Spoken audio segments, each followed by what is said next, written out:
Good evening and welcome to the third and final shiur in our Torat Rabbi Sacks series on Pesach, brought to you by the United Synagogue and Koren Publishers Jerusalem. As we have done in the previous two shiurim, we will continue to study the teachings of our much missed late former Chief Rabbi Lord Sacks, Zichrono Livracha. In particular, the shiurim which he gave at his lunch and learn sessions for his rabbis at his home at 85 Hamilton Terrace in the closing years of his chief rabbinate.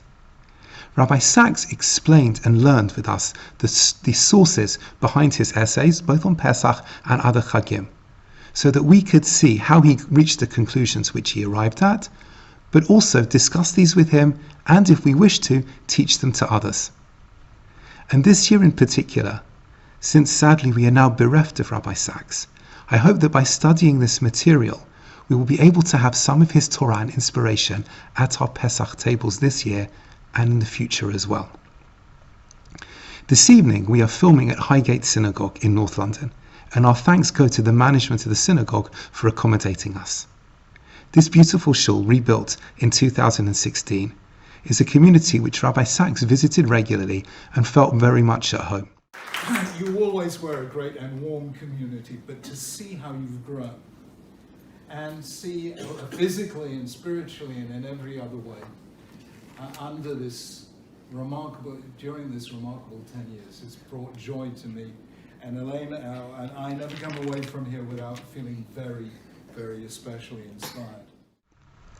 The Rav, Rabbi Nicky Liss, is a close Talmud of Rabbi Sacks, and Rabbi Sacks also launched his 10 Parts project at this shul. If you're not familiar with 10 Parts, do look at Rabbi Sacks' website, www.rabbisacks.org, and you'll see it's a fantastic course which introduces you to Rabbi Sacks' thought and messages. And our thanks go to former Londoner, now living in Israel, Dr. Daniel Rose, our friend and colleague, for putting this wonderful course together. Rabbi Sacks also was connected to this shul due to the Martin Gilbert Learning Center, which has been set up in memory of the late Sir Martin Gilbert, Zichrono Livracha, one of the most preeminent historians of our time, who was a friend of Rabbi Sacks.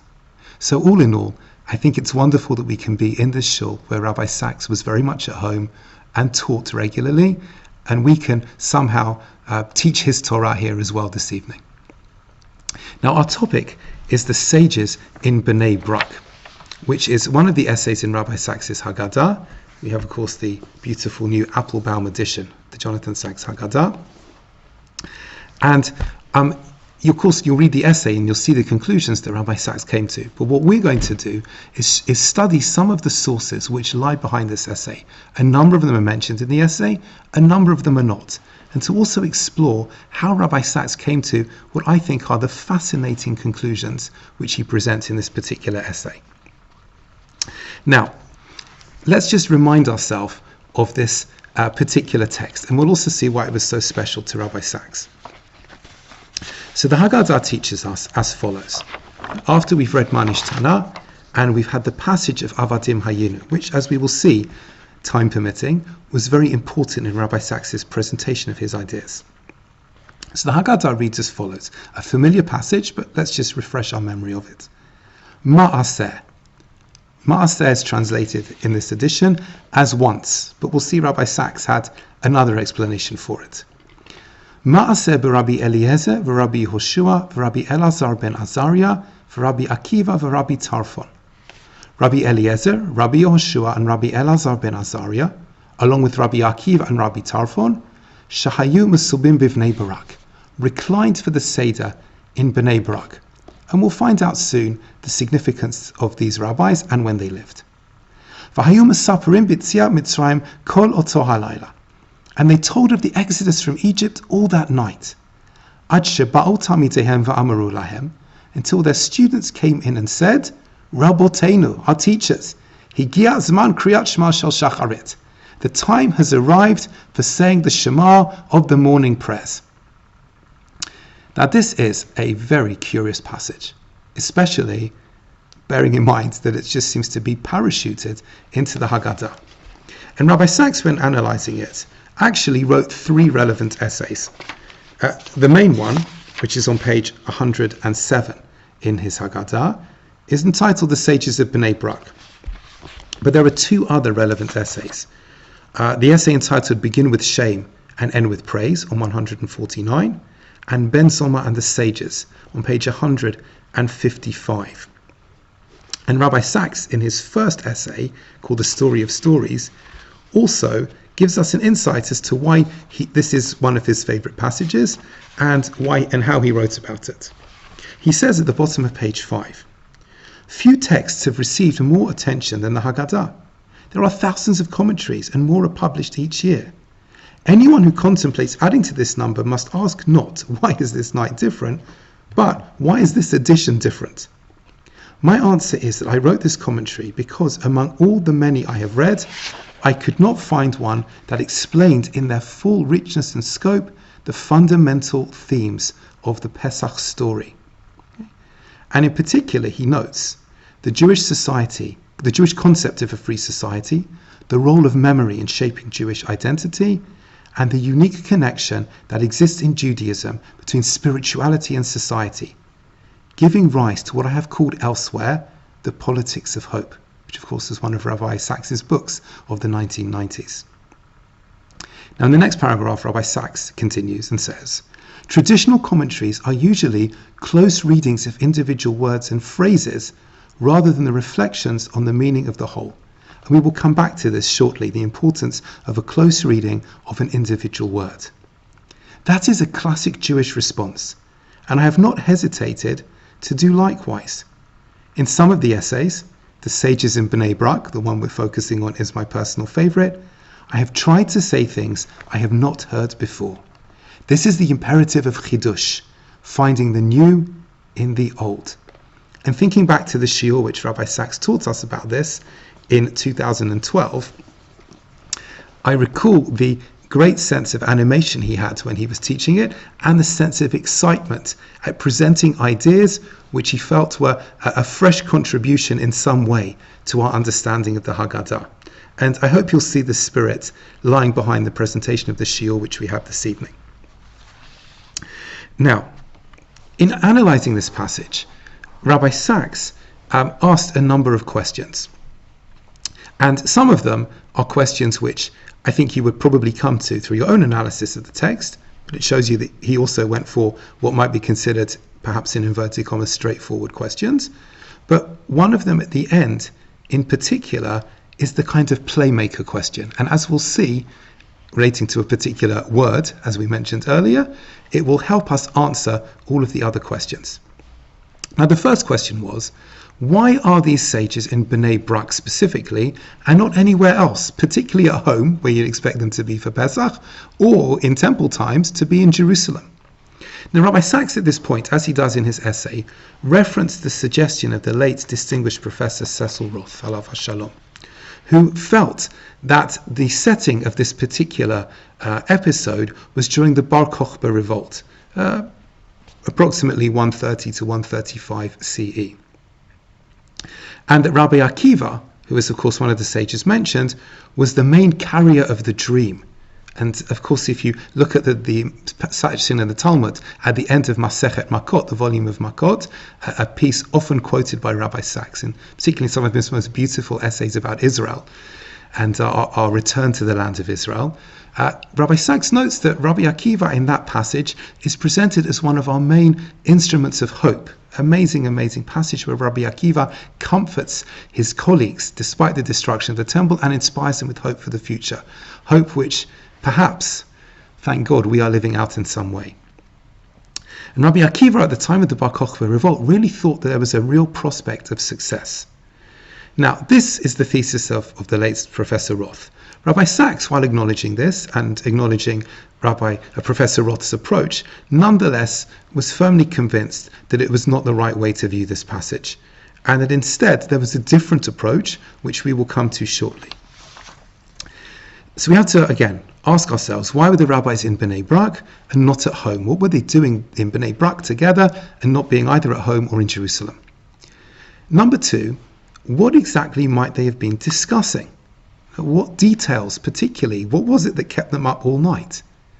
Number three, Why did their students have to come and tell them it was time for Shema in the morning? The rabbis hadn't noticed. And why weren't the students with them? If this was some learning session, you'd expect the students to be with them. Okay, where were the students if they weren't with their teachers? And then that can be, I think, question number 4. Where were the students? And then question number 5. What is the meaning of the significance of the word ma'aseh, which opens this passage, which was translated, I think, for the purposes of brevity as once. But as we will see, rather meaning once or just once upon a time, it has a tremendous import. And this is the basis of Rabbi Sacks' thesis. So as we mentioned before, one word is crucial. And I think that our answer to one word and understanding what ma'aseh means will help us answer all of the other questions. Now, I'm just, as I said, looking at my notes again as I present this shiur. Again, I see I was scribbling so furiously because Rabbi Sacks was saying so many remarkable things. Now, in understanding this particular background to this word ma'aseh, Rabbi Sacks said we have to start with the previous passage, as we mentioned before, Avadim Hayinu. Of course, famous passage, but again, I'll read it just to refresh our memory. We're having recited Manish Tana, the 4 questions. We recite the following: Avadim hayinu lefaro b'Mitzrayim, that we were slaves to Pharaoh in Egypt. Vayotzienu Adonai Eloheinu misham biyad chazaka of Israel natuya, and the Lord God brought us out of there with a strong hand and an outstretched arm. And as we're familiar with the text, we say, and I'll paraphrase, and if God had not brought us out, then we and our children and all of our descendants would still be enslaved to Pharaoh in Egypt. And even if we were all wise and intelligent and learned and had been at the Seder many times, we would still be obligated to tell of the coming out of Egypt. And the more you do this, the more admirable you are. This is the backdrop to the paragraph beginning Ma'aseh. What is the placement here? What is this meant to tell us? So Rabbi Sacks referred to, as mentioned in one of the essays which we referenced before, but as he often taught about, a famous statement in the Mishnah in Masechet Pesachim, a statement which we referred to in at least one of our other shiurim.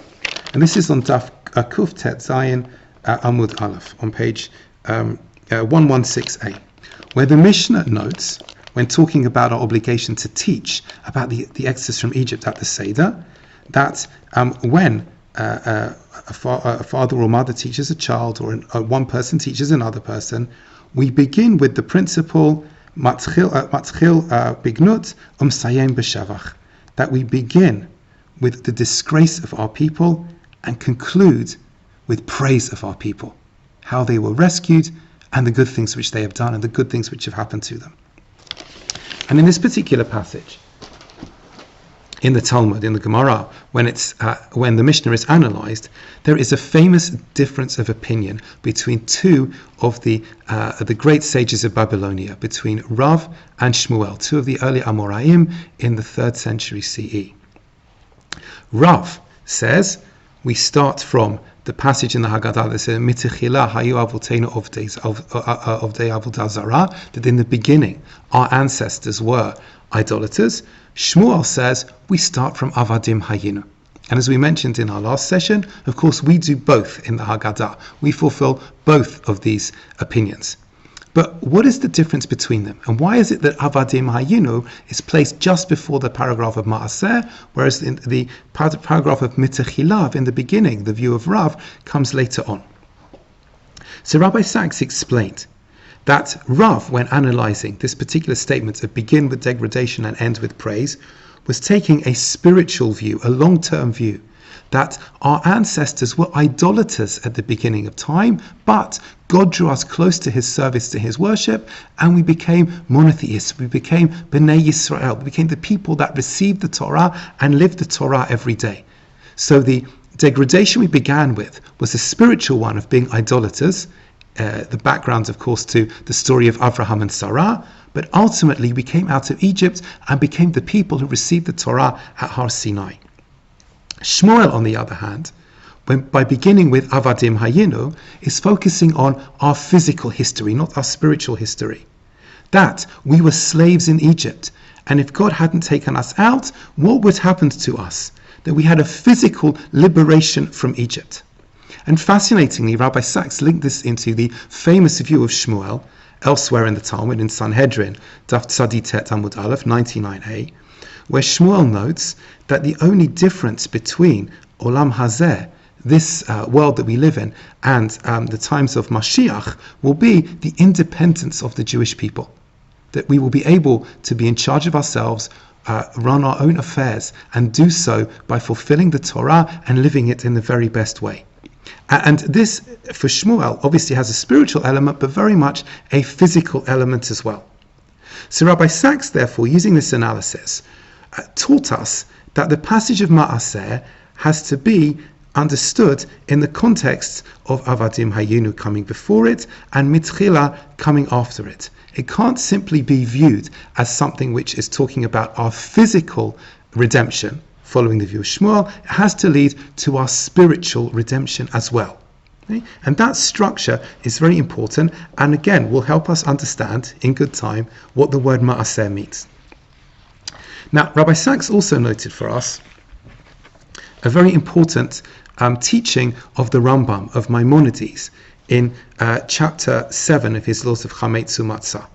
And as some background to that, I want to go once again, as we did in previous sessions, to the pamphlet called Manishtana, which Rabbi Sacks and some of his colleagues published in 1981. And in his article on Matchil Bignut, on Begin with Degradation, Rabbi Sacks says as follows. He says, this is the Mishnaic rule for how to tell the Pesach story. The disagreement between Rav and Shmuel, he says at the end of this paragraph, perhaps, was about the nature of the Exodus. Was it to be seen primarily as spiritual liberation from idolatry or as political liberation from slavery? For Shmuel, the Exodus is seen in close-up, begins with slavery in Egypt and ends with the hasty departure of the Israelites after the 10th plague. But for Rav, the Exodus is part of a much longer spiritual drama. And then Rabbi Sacks says in the paragraph just underneath the picture, in fact, we say both passages, I think skipping down to the third line, for both points of view are true. The going out of Egypt was both a going out and a going to. Going out from physical slavery and going to the spiritual liberation of Sinai. Nonetheless, we place first the physical liberation, perhaps because while there are still Jews who are enslaved, bear in mind this was written in 1981, thinking particularly of Jews in the former Soviet Union and of course in countries such as Syria. The victims of tyranny, oppression and hate, we must emphasize above all the need for political freedom. Now, this summary helps us, I think, understand the Rabbi Sacks' teaching about the Rambam in chapter 7 of the Laws of Chametz U'Matzah. And in this particular chapter, the Rambam, Maimonides, of course, one of our great medieval scholars, teachers, thinkers, one of the great Jewish scholars and teachers of all time, in the first two halachot, in the first two laws of this chapter, makes two particular observations. He says, number one, in the first halakha, mitzvat aseh shel Torah lesaper benisim uvniflaot shena'asu la'avotenu b'Mitzrayim b'leil 15 benisan. There is a positive mitzvah from the Torah to tell of the miracles and wonders which were performed for our ancestors on the night of the 15th of Nisan, shene'emar, and the source for this is in the Torah, Zachor et hayom hazeh sheyatzatem miMitzrayim. From the book of Shemot chapter 12, that you should remember this day on which you came forth from Egypt. And in the continuation of this halakha, the Rambam says that this is also linked into the pasuk, the verse which says, or the phrase that says, V'higatzta levincha bayom hahu, that you have to tell your son, or tell another person, on that day, at the night of the Seder. Okay? However, and this is the background to also the paragraph of Avadim Hayinu. The wording in the Rambam here is very similar. Afilu chachamim gedolim chayavim lesaper b'tziat Mitzrayim. Even great scholars are obligated to tell of the exodus from Egypt. The more you tell about it, the more you are praised.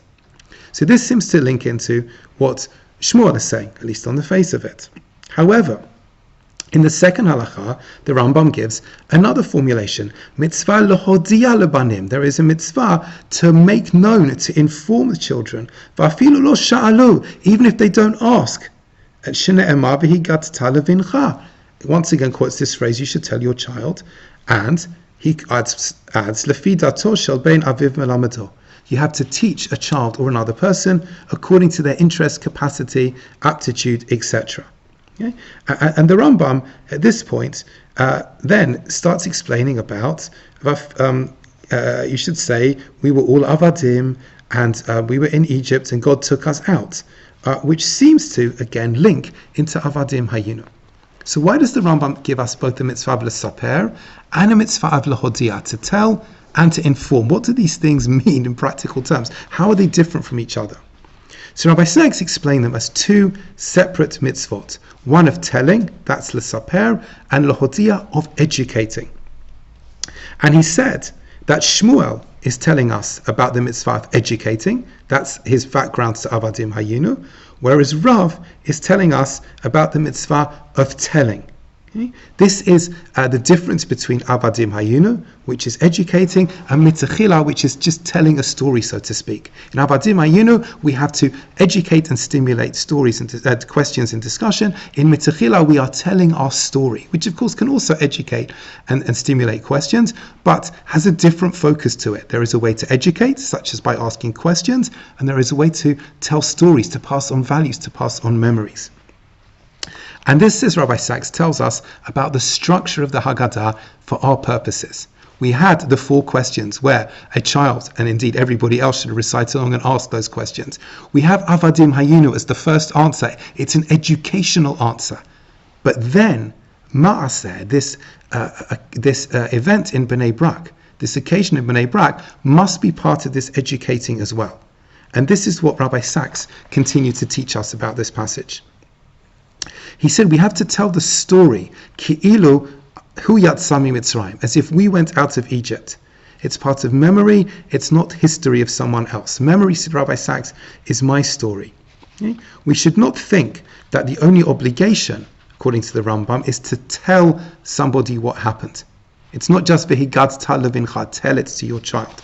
Instead, every stage of the narrative, said Rabbi Sacks, has a halachic point to it. The organization of the Maggid section of the Haggadah is a halachic text in the sense that it wants us to fulfill the imperatives of how to both teach about the story of the Exodus and tell of it, both to educate and to tell. And Rabbi Sacks therefore analyzed the whole structure of the Haggadah, but especially the section we're looking at, from this halachic perspective. It's not put there in a random sense. It's there to help you fulfill the obligations of how best to do the mitzvot of l'saper b'tziat Mitzrayim and l'hodia lebanim, both to tell and to educate. Rabbi Sacks said, remembering is by saying, just like it is on Friday night when we make Kiddush on Shabbat in particular, but remembering at the Seder night is by saying. That's one of the reasons that we have a question and answer format in the Haggadah.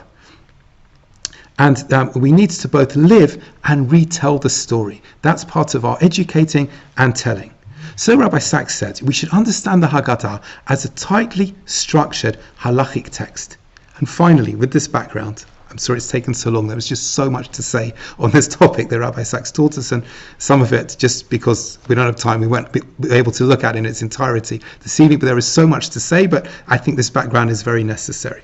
Rabbi Sacks says, finally, when we understand the Haggadah as a tightly structured halachic text, we can understand ma'aseh as the word chosen to introduce this particular passage. Rabbi Sacks said it's short for ma'aseh Rav, which he defined as a meta-halachic principle. What does that mean? He said that halacha, rather than just ma'aseh, means you can't act on something yet. But ma'aseh Rav means that there is something has happened, an action or activity or an example has been set, which tells us what to do, can even decide a question for us. Rabbi Sacks said the ma'aseh, as we see a number of times in the Talmud, and we will shortly come to some examples, is a way to decide halacha. And in fact, is the strongest way to decide halacha. Think about if you had a question and you saw your teacher answer the question, so to speak, by the way that he or she acted. then if that's the case, Ma'aseh Rav, that's the very best way to understand what to do. And in fact, one of my friends mentioned to me that when he saw Rabbi Sacks daven in particular, he understood more about davening because he saw the devotion and the care and the deportment that Rabbi Sacks had in davening. He said for him, this was a Ma'aseh Rav. He said this taught him how to daven, how to feel the emotions of davening, how to express them, and how to really make the most of praying. So Ma'aseh Rav is a tremendously important principle, and the strongest way to do so. The first example Rabbi Sacks gave us is from the Talmud in Masechet Rosh Hashanah, Daf Yudchet Amud Bet, page 18b, where the Talmud talks about Megillat Ta'anit, which was a book of feasts and fasts. And there was debate in this section in the Talmud as to whether this book of feast and fast should be something which we kept to or not. Would it be possible, for instance, throughout a long exile to be able to remember a very, very long list of feast and fasts, some of which were very localized rather than being really affecting the Jewish people as a whole? And the conclusion of this section of the Talmud is Ma'aseh. Well, an action that took place decided the question. V'gazru ta'anit b'chanukah b'lod.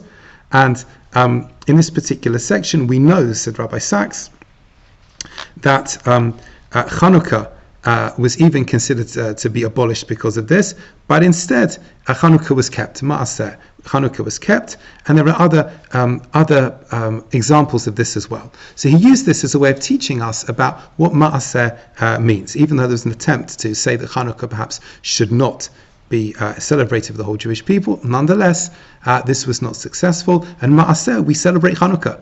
It's something which has become part of our calendar, unlike many of the other localized days in Megillat Ta'anit. Now, Rabbi Sacks also pointed us to a similar text to that which we find in the Haggadah about Ma'aseh. It's from the Tosefta to Masechet Pesachim, Mishnaic-like material, which is not included nonetheless in the Mishnah. And the Tosefta also starts Ma'aseh, but the person who is mentioned first, the rabbi is mentioned first in this version, is Ma'aseh b'Rabban Gamliel. Now, Rabban Gamliel was the Nasi. He was the leader of the religious leader of the people, and we will see shortly why this is so significant. But Rabban Gamliel uskeinim shayu musubim bebeit baitos benzon in Lud. They were. He was there and with some zakenim, but in Lud, he wasn't in Bnei Brak. V'hayu asukim behilchot Pesach kol halayla. They were engaged with studying the laws of Pesach all night. At Korot haboker, until the morning came and they had to go to the Bet HaMidrash. Now this is a fascinating parallel text because first of all it starts Ma'aseh, but the rabbi who is leading it is Rabban Gamliel, rather than our example where the rabbi that's first mentioned, of course, is Rabbi Eliezer. Also, whereas in our text of the Haggadah, the rabbis were Mesaprim B'Tziat Mitzrayim, they were talking about the Exodus from Egypt. In the Tosefta, the rabbis were talking about the laws of Pesach, and that's very different. Imagine if your Seder was studying the laws of the Paschal offering, was studying the laws of how to bake matzah, studying the laws of chametz. Very different to what we do when we are talking about the Exodus from Egypt and what it means and what its themes are and how it's important to us in our lives, not just as a historical relic. So Rabbi Sacks mentioned to us that Ma'aseh introduces both passages, and this is significant because if Ma'aseh, as we have explained, is a way of settling a halachic question, then maybe, and of course Rabbi Sacks goes into great detail in his essay on this, maybe there was a dispute between the rabbis in Bnei Brak on the one hand, who must have held, or perhaps held I should say, that we had to speak about the Exodus all night, and Rabban Gamliel and Zakenim in Lud, who instead wanted to talk about the laws of Pesach all night. We will come back to this shortly. Again, so much material, I'm going to have to go faster than I wanted, but hopefully you'll be able to see some of the sources on screen and with our downloads and to be able to study them yourselves. So Rabbi Sacks, in his next example, focused on what the Ma'aseh could be here. And he particularly drew our attention to the order of the rabbis as they are presented in the Ma'aseh and Bnei Brak. Again, let's read out what this is. The Haggadah says that there were 5 rabbis present: Rabbi Eliezer, Rabbi Yehoshua, Rabbi Elazar ben Azariah, Rabbi Akiva, and Rabbi Tarfon. Now, why is this number significant? So Rabbi Sacks said, if you look in the Rabbi Steinsaltz's edition of the Koren Noe Talmud, particularly it's the section is Masechet Brachot, Daf Mem Vav Amud Bet, Masechet Brachot, page 46b. You will see a fascinating diagram. And the diagram tells us that in those days, the senior person in a gathering would always sit in the middle. So therefore, we take our 5 sages, Rabbi Eliezer, Rabbi Yehoshua, Rabbi Elazar ben Azariah, and Rabbi Akiva, and Rabbi Tarfon. Who is the third in the list, therefore in the middle of the 5? It's Rabbi Elazar ben Azariah, who of course is quoted in the next passage in the Haggadah as well. This is why the essay I mentioned before on Ben Zoma is also relevant to our passage. So Rabbi Sacks says that it must be that Rabbi Elazar ben Azariah was the senior person, and this helps us to decode which year this passage in the Haggadah took place. And also in Rabbi Sacks's thesis is why he disagreed with Professor Roth, whose assertion, of course, as you may recall, was that this took place at the time of the Bar Kokhba rebellion. Rabbi Sacks said no, because if Rabbi Elazar ben Azariah is sitting in the middle, even though he's the youngest one present, we know this from other Talmudic sources, it must tell us something important, especially since Rabbi Akiva was the Rav of Bnei Brak. Bnei Brak today is, if you drink Coca-Cola on Pesach, you should be grateful to Bnei Brak because it has Israel's Coca-Cola plant where you can get not just kosher but kasher la Pesach Coca-Cola from. But Bnei Brak, of course, today is known as a very religious city. But Rabbi Akiva was the Rav of Bnei Brak in his time. And Rabbi Yehoshua was the Av Bet Din. He was the head of the rabbinical court. So you would have expected either of those two to sit at the head of the table or sit in the middle, so to speak. Either Rabbi Akiva as the Rav of the city or Rabbi Yehoshua as the head of the Bet Din, the head of the rabbinical court. But instead, Rabbi Elazar ben Azariah was there. And Rabbi Sacks said to us, this is because it must have been at that time when Rabbi Elazar ben Azariah was appointed the Nasi. He was appointed the religious leader of the Jewish people. And Rabbi Sacks referenced for us, as he does in his essay, and you'll see it in greater detail there, the 3 sugyot, the 3 particular sections in the Talmud that led to the deposition of Rabban Gamliel from being the Nasi. Yes, it would seem to be the same Rabban Gamliel that was quoted in the Tosefta that we looked at just a few minutes ago, the Rabban Gamliel who was in Lud. Instead, Rabban Gamliel was in Lud, but Rabbi Elazar ben Azariah was in Bnei Brak because he was now the Nasi. But why would he be in Bnei Brak? That will come to shortly. Now, Rabbi Sacks taught us about these 3 sugyot, the 3 sections of the Talmud, that explain that the high-handed behavior of Rabban Gamliel, even though he was doing it to keep the primacy of the court and of the religious system, you have to have respect for the system, even when Rabbi Yehoshua, for example, was the head of the Beth Din, disagreed with Rabban Gamliel. But the high-handed behavior of Rabban Gamliel was not popular with the other sages, and he was deposed for a while, and Rabbi Elazar ben Azariah came into his place. And this could be, suggests Rabbi Sacks, that the reason that Rabbi Elazar ben Azariah was sitting at the head to show he was the Nasi, but also it helps us date when this happened because it must have been during the time that Rabban Gamliel was deposed before he apologized, particularly for his treatment of Rabbi Yehoshua, and was reinstated as the Nasi. And some of the disputes between Rabban Gamliel and Rabbi Yehoshua were whether the Ma'ariv prayer, for instance, is optional or obligatory. And in Rabbi Sacks' Siddur, you will see some more details about that. Now, this probably took place, therefore, said Rabbi Sacks, towards the end of the 1st century CE, which answers some of our other questions. Towards the end of the 1st century CE, sadly, the temple was destroyed, so the rabbis wouldn't have been in Jerusalem. But we will have to think still as to why they weren't with their families and why they needed to be in Bnei Brak.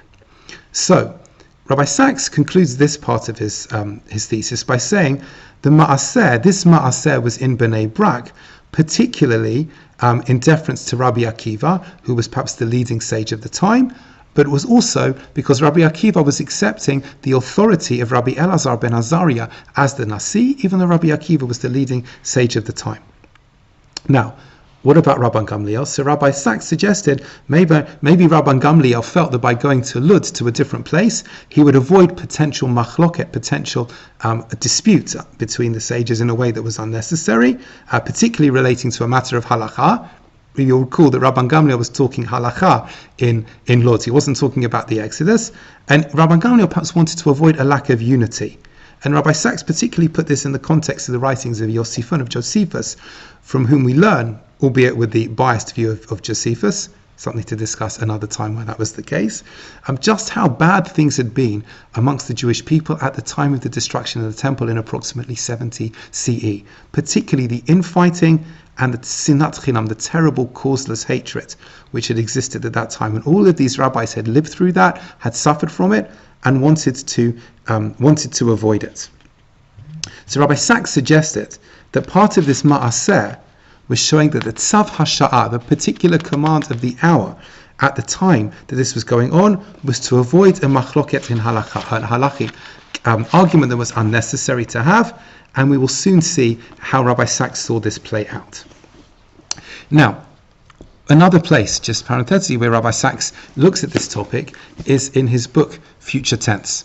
I should say he looks at it in a different way in one of his earliest books, One People, but in Future Tense, version from 2007, Rabbi Sacks reviews many of his earlier ideas and his books, and also gives ideas which were for the future, building on what he had seen, what had happened, and for the context in which it was written. And even though it was written those years ago, it still remains a compelling vision for what a Jewish society can be and the ways that we can build a better world ahead. And in particular, if you have a copy of it, and if you don't, I'd strongly recommend getting one. If you look at pages 31 to 33, you will see Rabbi Sacks writes about the significance of avoiding sinat chinam and the divides in the Jewish people around the time of the 1st century CE, but also around the time of the sages that we are looking at as well. And his words there are very, very prescient. Once again, future tense. If we had more time, we'll look into it in more detail, but I hope you'll be able to read it yourselves. Now, Rabbi Sacks went through, as I mentioned, a number of questions which divided Rabban Gamliel and the other sages. But in particular, with relationship to our question of Ma'aseh, he looked at another passage in Masechet Brachot on Daf Tet Amud Aleph, on page 9a. A dispute between Rabbi Eliezer ben Horkanus and Rabbi Yehoshua as to when one should finish eating the Korban Pesach, the Pesach offering by. Rabbi Eliezer ben Horkanus said by midnight. Rabbi Yehoshua said by morning. You've got the whole night to do it until the morning begins. So there could have been, said Rabbi Sacks, especially given the background we've just sketched, a massive machloket in the halakha, a big divisive debate in the halakha. What should one do about this? And Ma'aseh is going to help us answer this again. Because we have Rabbi Eliezer and Rabbi Yehoshua at the Seder. What's going to happen? Rabbi Sacks' thesis is, again explored in detail in his essay, that by the rabbis discussing the Exodus from Egypt all night, particularly it would seem through Rabbi Yehoshua and Rabbi Akiva, what they managed to do was to avoid this argument taking place. Avoid the question of a halachic matter of until when one should eat the Korban Pesach being discussed. Instead, they discussed Yetziat Mitzrayim. It was so enthralling, it was so interesting that everybody lost track of time, which is why they didn't realize that the morning had arrived and they needed to go to daven, they needed to go to pray. But this was the Ma'aseh Rab that all of the students could see. They could see that their teachers had been up all night on the Seder night talking about the Exodus from Egypt. They had not been talking about halachic matters. And therefore, any argument that might have taken place was already settled. And Rabbi Sacks gave us a number of other examples. Rabbi Yochanan ben Zakkai, after the destruction of the first temple, also creating a fait accompli through action, which everybody agreed with and went along with. And once it happened, they saw, even though they had disagreed beforehand what to do, they saw that this was the right path. So therefore, Rabbi Sacks says, we see in the Haggadah, immediately after Avadim Hayinu, thinking of the view of Shmuel, that we use learning to help people resolve conflict. And this is what happened on that night. That Rabbi Elazar ben Azariah said that we have to keep discussing. And this was also credit to him in his role as the Nasi, that he also made this happen and made this Ma'aseh Rav happen as the Nasi, that there has to be chidush, there always have to be creative thinking, finding new ways and deeper ways to understand and develop our Judaism and our Shmirat HaMitzvot, our keeping of the mitzvot. So they kept discussing, they kept learning. In other words, learning was what brought us through the Seder night in the very best way. Educating, as Shmuel said, which of course also blends with Rav's teaching that we have to tell our story as well. So through introducing the 4 questions of Manish Tana, the ideas of Avadim Hayinu in an educational sense, the rabbis discussed and used in an educational way the opportunity to understand the Exodus better, and told our story as well. And of course they give us a paradigm for the generations which we have followed, and that's perhaps another reason why both of these passages are in the Haggadah. So we now know why they were in Bnei Brak, because it was Rabbi Akiva's city as a leading sage.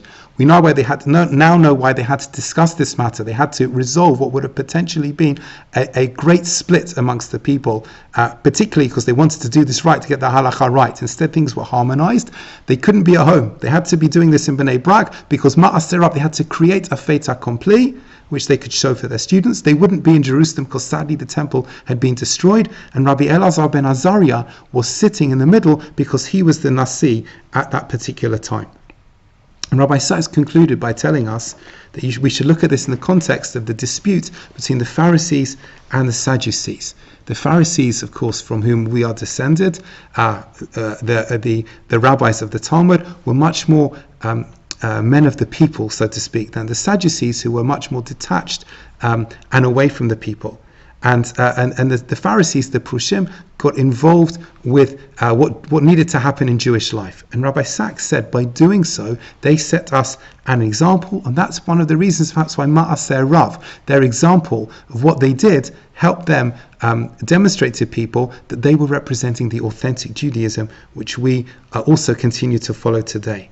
And he charged us as his rabbis at the time, as he did so often, to make sure in whatever you do, you are with the people, you are speaking to the people, you are speaking to their hopes and fears and trying to help them, and you are doing your best to inspire them. That is why we are here. That is part of your role, a very important part of your role as rabbis.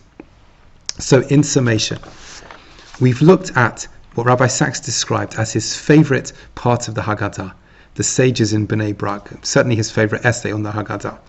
We've asked a number of questions as to what this passage means, why it's in the Haggadah, and especially through the word Ma'aseh, we've been able, using Rabbi Sacks' approach, to explain why it's so significant.